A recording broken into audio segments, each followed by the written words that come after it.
Hello नमस्कार दोस्तों। प्रातः काल ज्ञान चैनल में आपका स्वागत है। और आज बात करेंगे तैराकी के बारे में, जिसे इंग्लिश में स्विमिंग भी कहते हैं।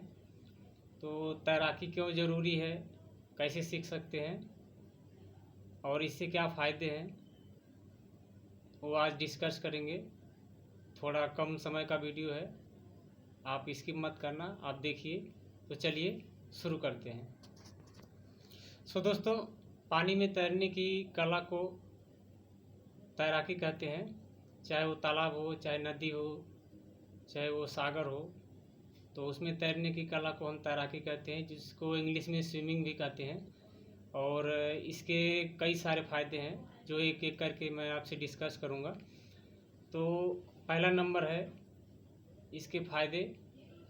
इसकी तैराकी करने से शरीर के बहुत सारे फायदे हो जाते हैं और व्यायाम हो जाते हैं और शरीर निरोग रहता है।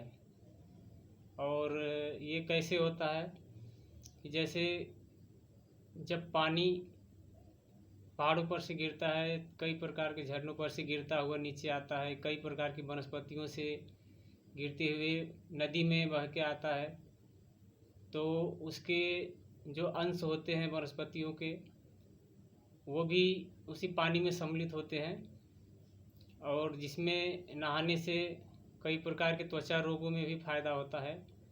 और ये पानी पीने से भूख को भी बढ़ाता है और कई प्रकार के व्यायाम भी शरीर के हो जाते हैं, शरीर निरोग भी रहता है। और ये पानी में सबसे खास बात कि कीड़े भी नहीं पड़ते, सूर्य के प्रकाश के अंडर में रहता है। जो सूर्य के प्रकाश में बहता हुआ जल रहता है, उसको कीड़े भी नहीं पड़ते। जो पानी एक जगह जमा हुआ रहता है, उसमें वायरस भी पैदा हो सकते।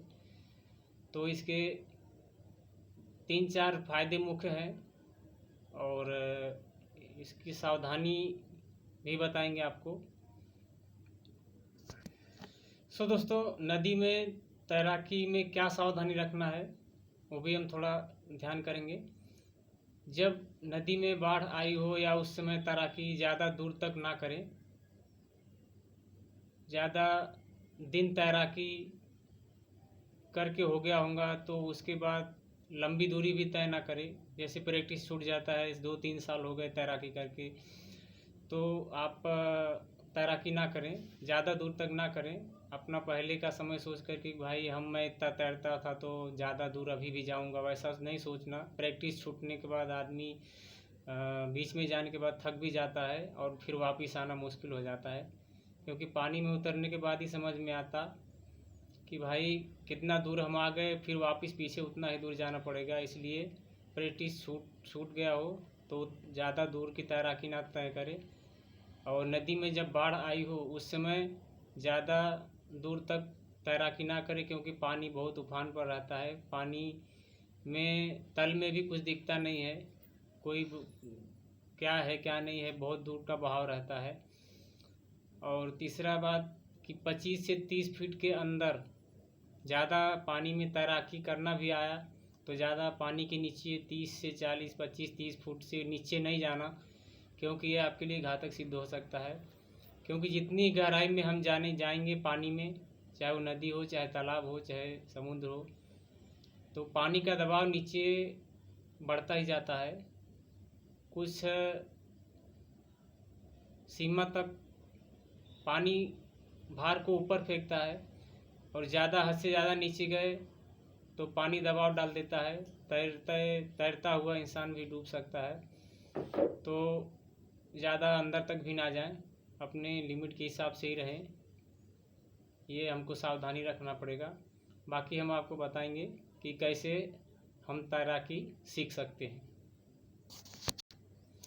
दोस्तों, तैराकी सीखने के लिए मई जून के माह में पानी स्थिर भी रहता है, नदियों का या तालाब का, बड़े तालाब का हो गया, छोटे तालाब का हो गया, पानी स्थिर रहता है। उस समय आप सीख सकते हैं और पानी का बहाव भी कम रहता है। और दूसरी बात, जब आप तैराकी सीखें तो किसी को साथ में ज़रूर लेके जाएं जो तैरना जानता हो, दोस्त मित्र हो। या प्रैक्टिस करें तो घुटने तक पानी हो या कमर तक पानी हो, जहाँ से आप अच्छे से खड़े हो सकते हैं। आपका कम से कम कंधा से ज़्यादा पानी में ना जाए, इससे आपको पानी अंदर गहराई में थोड़ा बहुत वो गहरा रहता है, वो खींचते जाता है। तो इसलिए कमर से कम पानी में ही तैराकी सीखें। तो आप किसी न किसी को साथ में लेके जाएं जिसको तैरना आता हो, और धीरे धीरे प्रैक्टिस बनाएं। किसी तैराक को भी साथ में रखे, अच्छा हो, दोस्त मित्र हो। बच्चों को भी तैराकी सिखाएं। छोटे बच्चे भी अगर बचपन में तैराकी सीख लेते हैं तो वो बहुत काम की चीज़ होती है और बहुत अच्छी कला है। क्योंकि हम बता रहे हैं आपको, तो हम भी बचपन में ही सीखे थे, समझो 10-12 साल की उम्र में। बहुत अच्छी कला है, शरीर भी स्वस्थ रहता है और ये कला कहीं भी दोस्तों काम आ सकती है। आप कहीं भी रहेंगे तो कला रहेगी तो आप कभी भी भूल नहीं सकते। अगर ये कला आपने सीख लिया तो कभी भूल नहीं सकते। कभी आड़ अड़चन में कभी गिर गए, कहीं भी दुष्परिणाम आ गए, पानी में गिर गए, या अपनी तो जान समझो बचा भी सकते हैं। अगर थोड़ा बहुत अच्छा तैराक रहे तो दूसरी की भी थोड़ा बहुत हेल्प कर सकते हैं। और बच्चों को भी सिखाएं और उनको थोड़ा कम पानी में ही सिखाएं। उनको ये तैराकी बहुत काम आती है, बड़े बड़े खेल की प्रतियोगिताओं में भी काम आती है। क्योंकि प्रतियोगिता में तैराकी भी कराया जाता है और सरकार की तरफ से बड़े बड़े इनाम भी रखे जाते हैं। वो हिसाब से तैराकी, अगर तैराक अच्छा रहा तो आप वो मुकाम भी हासिल कर सकते हैं।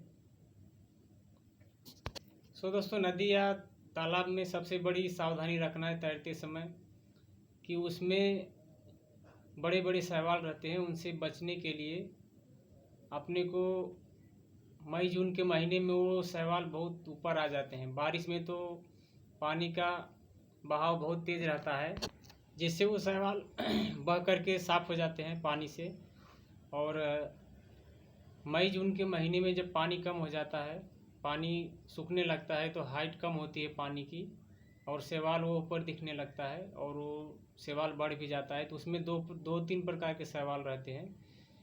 एक कांटे वाला भी रहता है और एक प्लेन वाला भी रहता है। लेकिन कांटे वाला बहुत खतरनाक होता है दोस्तों। किसी भी नदी में जाएं तो पार करते समय अगर रास्ते में शैवाल है तो उससे सावधान रहें।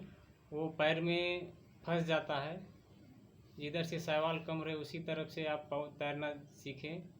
तैरते हुए जाएं, बाहर निकलें। अगर इस पार से उस पार जाना है, समझो छोटी नदी है या तालाब है, नहीं तो शैवाल अगर आपके पैर में फंस गया तो आपका बहुत मुश्किल हो जाएगा निकलना। इसलिए सावधानी रखें। सबसे बहुत बड़ी बात है कांटे वाले शैवाल से बचना। और बाकी तो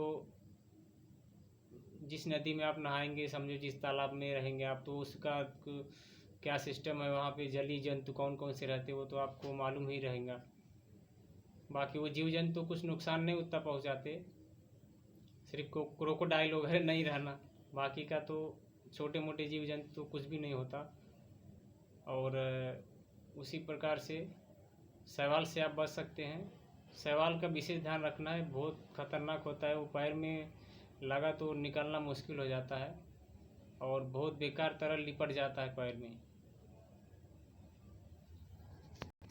दोस्तों, मैंने वीडियो क्यों बनाया कि मेरे बहुत दिन से चल रहा था, थोड़ा इसके बारे में बताएंगे। तो हमें गांव में प्रकृति ने हमें उपहार के रूप में एक नदी भी दिया है जिसका कुआनो नाम है। कुआनो नदी बोलते हैं। सरयू नदी का ब्रांच है वो, उसमें से निकली हुई है और छोटी नदी है। बहुत अच्छा मौसम रहता है। तो प्रकृति ने हमको उपहार में दिया है। उसी नदी के 1 किलोमीटर, गांव से 1 किलोमीटर की दूर पर नदी है, जहाँ पे एक छोटा सा जंगल भी है, कम से कम 40-50 एकड़ में, जहाँ पे हर प्रकार के वृक्ष भी हैं, बाजू में नदी भी है। तो प्रकृति ने ऐसा उपहार दिया है। नदी में नहा भी सकते, सवेरे योगा भी बाहर कर सकते, जंगल में घूम भी सकते। अच्छी जगह है घूमने टहलने की। लोग करोड़ों रुपए दे करके स्विमिंग पूल बनाते हैं बड़े बड़े लोग घर में। हमको प्रकृति ने, हम लोगों को, हमारे गांव के लोगों को प्रकृति ने उपहार में दिया है।